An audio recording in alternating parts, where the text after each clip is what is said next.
घर आगरे साइकेल रखिले बोली घरे पशि भुजाली रे बेक को हाणीदेले। आउ स्त्री पार्टी करिपारु घरु बाहरी दौड़ी पळेइले।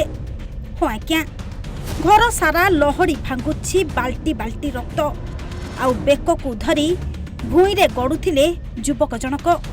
संगे संगे ससुर खबर पाई पुलिस को खबर देइथिले।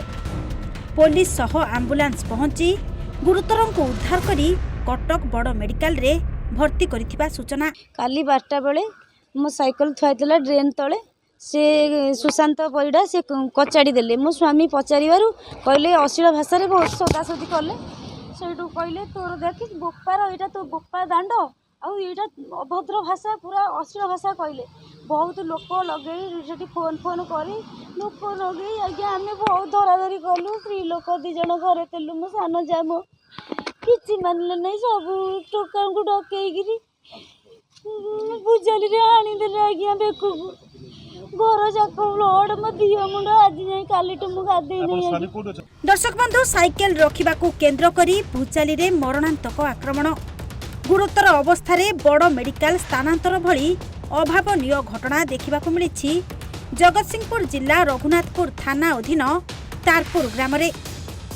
घर आगरे साइकेल रखिबा को केंद्र करी दुर्लभ बारिक ओरफ सुकांतଙ୍କ परिवार को संघबद्ध भावरे मरणांतक आक्रमण करबा सह भुजाली रे चोट परे चोट मारिबा भली अमानुषिक घटना अभियोग होईछि।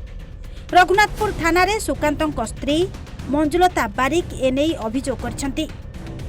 अभियोग को केंद्र करी रघुनाथपुर पुलिस जनकू अटक रखिबा सह तदंत जारी रखिछि।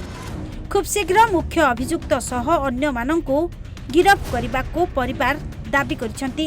घटना है कौन पूर्व शत्रुता को लक्ष्य करी काली हाराहारी 50 खंडे गाँव में गदाही पर्यंत लोक मुझे फोन कर फोन कर झील को हठात कह बापा तुम्हें तुम जो मो फोन सब करे मन पड़गला खूब फोन करे बापा मारिदेले घरे पहुँच 15 जन 50 जन ठिया बाहर मो तुम जोई की बचा मु 101 को फोन कली आज्ञा सागे सागे 101 जाइए से कम कले सी आसी एफआईआर दब जोई करे से भुजाली पड़ी मिसिकी। जगतसिंहपुर जिला रघुनाथपुर नलिनीकांत रिपोर्ट, ओडिशा भास्कर।